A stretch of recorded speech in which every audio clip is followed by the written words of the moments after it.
नमस्कार विद्यार्थी मित्रांनो, टिक्कर मराठी या यूट्यूब चॅनलवर तुमचं सर्वांचं स्वागत आहे. मित्रांनो, आत्ताच 37वी राष्ट्रीय स्पर्धा होऊन गेली. या स्पर्धेत कोणत्या राज्याने महत्वाची भूमिका बजावली, म्हणजे सर्वात जास्त पदकं कोणत्या राज्याला मिळाली, कारण सर्वच्या सर्व राज्य याच्यामध्ये होते आणि त्याचबरोबर केंद्रशासित प्रदेशही होते आणि एक सेनादल, असे सर्व मिळून याच्यात भाग घेतला होता.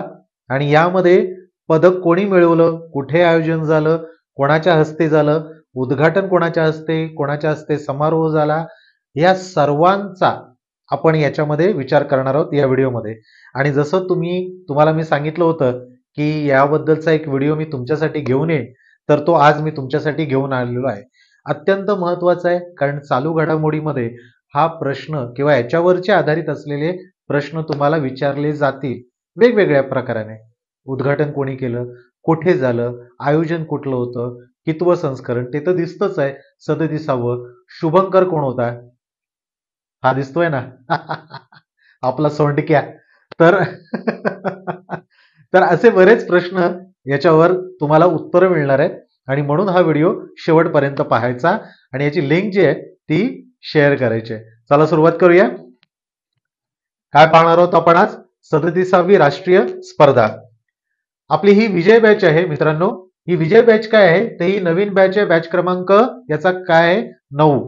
यामध्ये तुम्हाला काय काय मिळणार आहे, तर यामध्ये तुम्हाला मिळणार आहे दररोज लाईव्ह लेक्चर 4 तासाचं, टॉपिक नुसार बेसिक पासून ऍडव्हान्स पर्यंत.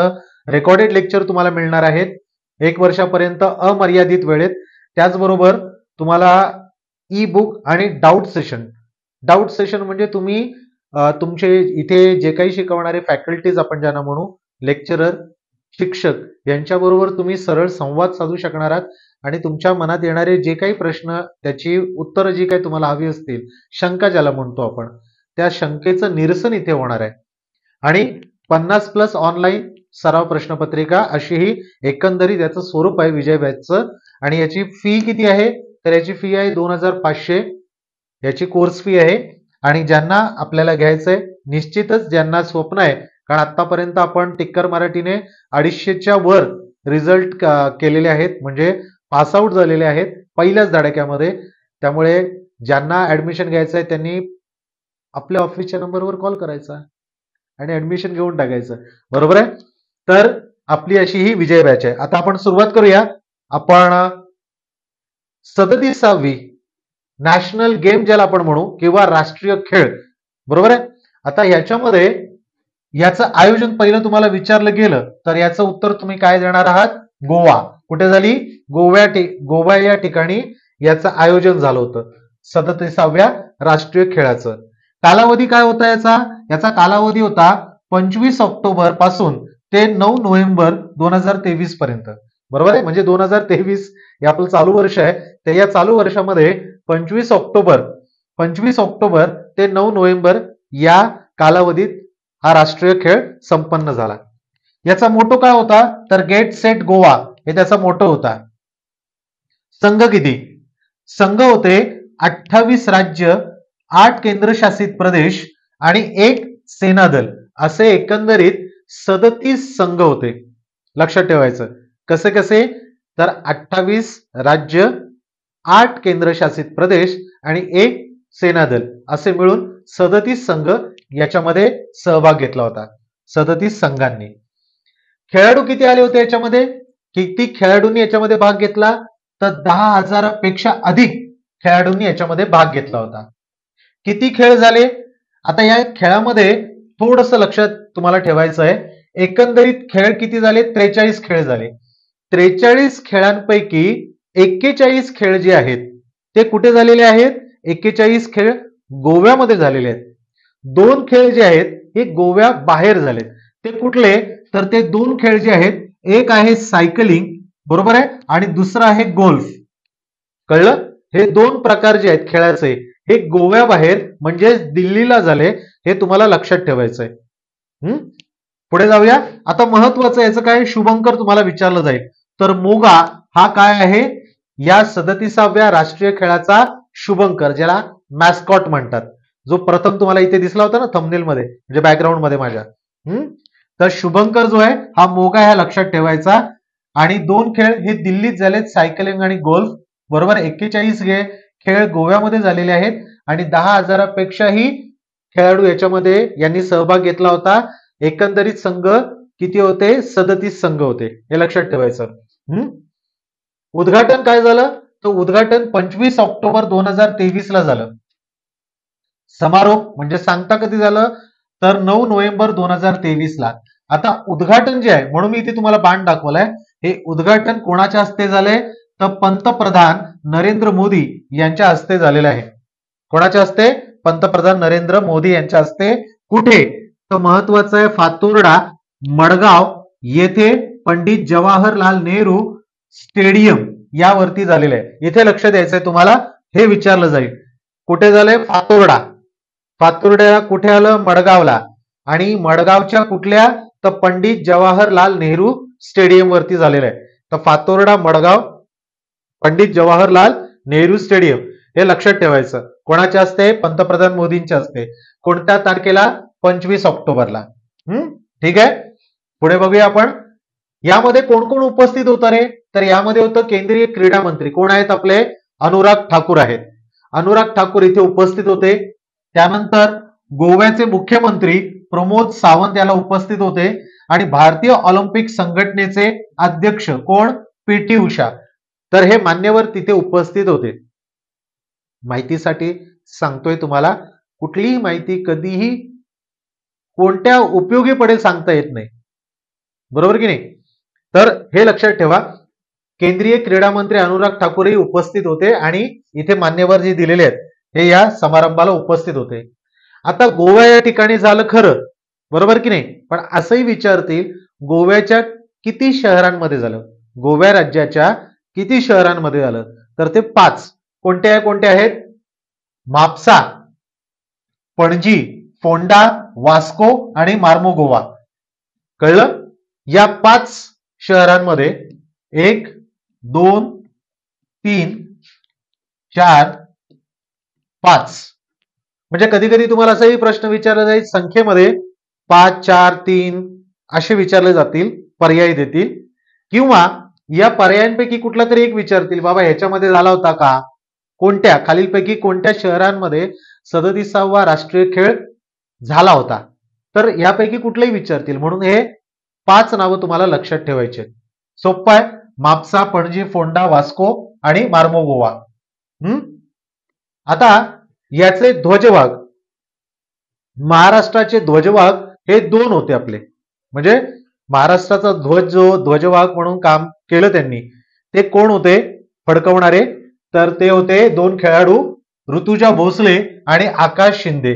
आता ऋतुजा भोसले जे आहेत हे टेनिसपटू आहेत आणि आकाश शिंदे जे आहेत हे कबड्डी आहे, कबड्डीतले कबड्डी खेळणारे. तर लक्षात ठेवायचं, ध्वजवाहक महाराष्ट्रातले 2 खेळाडूंची नावं तुम्हाला लक्षात ठेवायची, ज्यांनी ध्वजवाहकाचं काम केलंय. कुठलं? तर ऋतुजा भोसले जे टेनिस. असाही प्रश्न विचारतील ना, की ऋतुजा भोसले ज्यांनी ध्वजवाहकाचं काम केलंय किंवा ध्वजवाहक होते ते कोणत्या खेळाशी संबंधित आहे, असा बराच वेळेला प्रश्न विचारला जातो. त्यामुळे लक्षात ठेवा, त्या टेनिसपटू आहेत ऋतुजा भोसले आणि आकाश शिंदे हे कबड्डीशी संबंधित आहेत. त्यामुळे लक्षात ठेवायचं. आता पदतालिका बघूया. इथे प्रथम क्रमांक, द्वितीय आणि तृतीय. इथे तुम्हाला काय दिसतंय? प्रथम क्रमांकावर आपला महाराष्ट्र होता, ज्याने 80 सुवर्ण पटकावलेले आहेत. रौप्य 69, कांस्य 79, असे एकंदरीत 228. मग आता तुम्हाला सुवर्णही लक्षात ठेवायचंय, रौप्यही लक्षात ठेवायचंय आणि कांस्यही आणि एकूणही, म्हणजे 4 प्रश्न इथेच तयार होतात. काही विचारतील, महाराष्ट्र राज्याने 37व्या राष्ट्रीय स्पर्धेत किती रौप्य मिळवले? 69. किती कांस्य मिळवले? 79. किती सुवर्ण मिळवले? 80. एकूण किती मिळवले? 228 है ना. त्यामुळे लक्षात ठेवा. आता तुम्ही इथे म्हणत असाल, सर हे सेनादल जे आहे यांचं एकूण 126 आहे, मग हे दुसऱ्या क्रमांकावर कसे? तर नेहमी लक्षात ठेवा, सुवर्णांवर असतं. जितके सुवर्ण तितकी रँक अधिक. आता इथे तुम्हाला काय दिसतंय? हरियाणापेक्षा सेना दलाने मिळवलेले आहेत 66 सुवर्ण मिळवलेत. बाकी त्यांनी इथे कमी मिळवलेत, पण सुवर्ण जास्त आहेत म्हणून हे दुसऱ्या क्रमांकावर. 66 सुवर्ण, रौप्य 27, कांस्य 33, एकूण 126. त्यानंतर तृतीय क्रमांकावर हरियाणा आहे, ज्याने 62 सुवर्ण, 55 रौप्य आणि 75 कांस्य या पद्धतीने मिळवलेले आहेत. एकंदरीत त्यांचे पदक किती झालेत? 192. तर मित्रांनो, हे 3 महत्वाचे आहेत. तिन्हीच्या तिन्ही लक्षात ठेवा. पहिला कोण, दुसरा कोण आणि तिसरा कोण आहे. 2 राज्य आहेत, पैकी एक सेनादल आहे, हे लक्षात ठेवायचं. प्रथम क्रमांकावर महाराष्ट्र. पुढे जाऊया. पदक न मिळवलेलं राज्य कोणते आहे त्याच्यामध्ये?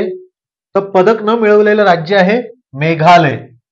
कोणत्या राज्याने मिळवलं? एकही पदक मिळवलं नाही, मेघालय राज्याने. आणि पदक न मिळवलेलं केंद्रशासित प्रदेश कुठला आहे? तर तो आहे लडाख. लडाखने एकही पदक मिळवलं नाही. एक केंद्रशासित प्रदेश, एक राज्य, हे लक्षात ठेवायचं आहे. केंद्रशासित मध्ये लडाख आहे आणि राज्यामध्ये मेघालय हे आहे, हे लक्षात ठेवायचं. हा, हे पण महत्वाचं होऊन जातं. हे 2 मुद्दे फार महत्वाचे आहेत परीक्षेच्या दृष्टीने. हा, आता या स्पर्धेत एकूण पदकं किती होती, म्हणजे एकूण पदकाचं वाटप किती झालेलं आहे, म्हणजे किती जणांनी मिळवलेले आहेत. तर सुवर्ण मिळवलेत म्हणजे एकंदरीत किती झालेले आहेत? 555. रौप्य जे आहेत हे झालेत 546. कांस्य जे आहेत 779. असं एकंदरीत एकूण किती झालेत? 1880 हे एवढी पदकं एकूण झालेली आहेत. म्हणजे जे पदकाचं वितरण झालेलं आहे ते इतकं झालेलं आहे. हाही मुद्दा तुम्हाला दिलेला आहे, म्हणजे माहिती दिलेली आहे. बघा, एकच गोष्टीकडे लक्ष नाही ठेवायचं, अनेक गोष्टींकडे लक्ष ठेवलं तर तुम्ही येणाऱ्या परीक्षांमध्ये जास्तीत जास्त मार्क काढू शकता. फक्त एवढं लक्षात ठेवलं, हा प्रथम क्रमांकावर काय? महाराष्ट्र आहे. चला, महाराष्ट्र मला माहिती आहे. पदकं किती, एकूण किती, सुवर्ण किती, रौप्य किती, बरोबर की नाही? एकूण किती मिळालेले, एकूण किती पदकं याच्यात वितरित झालेली आहेत ह्याची माहिती तुम्हाला हवी, बरोबर की नाही? म्हणून हे दिलेलं आहे. तर हे लक्षात ठेवा. आता यामध्ये आपल्या महाराष्ट्रातल्या ठाण्यातली संयुक्ता काळे ही जी खेळाडू आहे, या स्पर्धेतील सर्वोत्तम महिला क्रीडापटू म्हणून याची निवड करण्यात आली. काय करण्यात आली? हिची निवड जी आहे, ही निवड कशासाठी करण्यात आली? स्पर्धेतील सर्वोत्तम महिला क्रीडापटू. आता हा आपल्यासाठी महत्वाचा ठरतो बरं का, याच्याकडे जरा लक्ष द्या. संयुक्ता काळेचं नाव लक्षात ठेवा. कुठल्या, कशाशी संबंधित आहे? ठाण्याशी. तर ठाण्याची संयुक्ता काळे हिची सर्वोत्तम महिला क्रीडापटू, हे लक्षात ठेवा.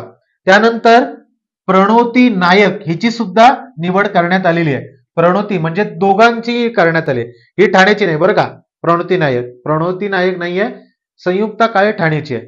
तर प्रणोती नायक आणि संयुक्ता काळे या दोघांची सर्वोत्तम महिला क्रीडापटू म्हणून निवड झाली. हिच्याकडेही लक्षात ठेवा. तुम्ही महाराष्ट्राचे म्हणून ही कराल आणि हिला सोडाल तर उद्या हीच तुम्हाला विचारतील खालीलपैकी कोण होती. तर हे लक्षात ठेवा, प्रणोती नायक आणि संयुक्ता काळे. महाराष्ट्राचा सांघिक विजेतेपदाचा करंडक जो आहे, हे करंडक कोणाच्या हस्ते झालं? उपराष्ट्रपती जगदीप धनखड यांच्या हस्ते. तर हा जो करंडक आहे हा घेताना कोण कोण होतोय? तर पथक प्रमुख जे होते ते स्मिता शिरोळे, क्रीडा मंत्री संजय बनसोडे आणि महाराष्ट्र ऑलिम्पिक संघटनेचे सचिव नामदेव शिरगावकर असे करंडक घेताना उपस्थित होते. म्हणजे यांनी करंडक घेतला, हे लक्षात ठेवा. पथक प्रमुख कोण होय? स्मिता शिरोळे. आपले महाराष्ट्राचे क्रीडा मंत्री संजय बनसोडे आणि महाराष्ट्र ऑलिम्पिक संघटनेचे सचिव नामदेव शिरगावकर, ही नावं लक्षात ठेवा,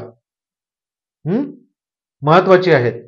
आणि समारोप जो आहे, आता उद्घाटन मी तुम्हाला सांगितलं पंतप्रधान नरेंद्र मोदी यांच्या हस्ते झालं. समारोप जो आहे हा उपराष्ट्रपती जगदीप धनखड जे आहे यांच्या हस्ते झालेला आहे.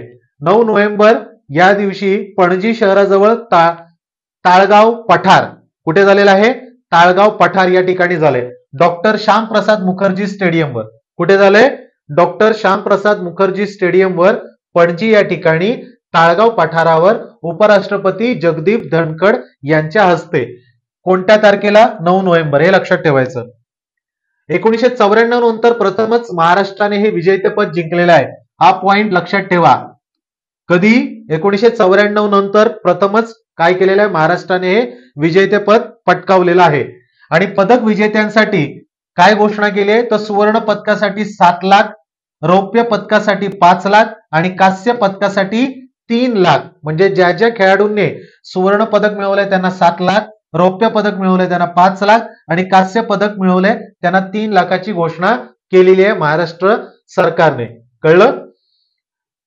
36वा राष्ट्रीय खेळ कुठे झाला? गुजरातला झाला. याच्या अगोदरचा कुठे झाला? हा 2022 ला.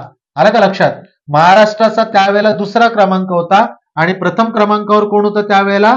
सेना दल होतं. त्यापैकी महाराष्ट्राला पदक काय होतं मागच्या वर्षी? तर 39 सुवर्ण, रौप्य 38, कांस्य 63 असे मिळून 140 पदक महाराष्ट्र राज्याने मिळवलेले होते. कळलं? तर ही एकंदरीत पूर्ण माहिती होती आपल्या 37व्या राष्ट्रीय खेळाची. कसा वाटला हा व्हिडिओ आणि कशी वाटली ही माहिती ही कमेंट्सद्वारे नक्कीच कळवायची आहे. त्याचबरोबर लाईक करायचं आहे आवडला असेल तर, शेअर करायचं आहे आणि सबस्क्राईब करायचं आहे आपल्या चॅनलला, जेणेकरून याचे नोटिफिकेशन मिळत जाईल. तर मी इथेच थांबतो. तुमचा निरोप घेतो. पुन्हा असंच नवीन व्हिडिओ घेऊन येत जाईल. जय हिंद.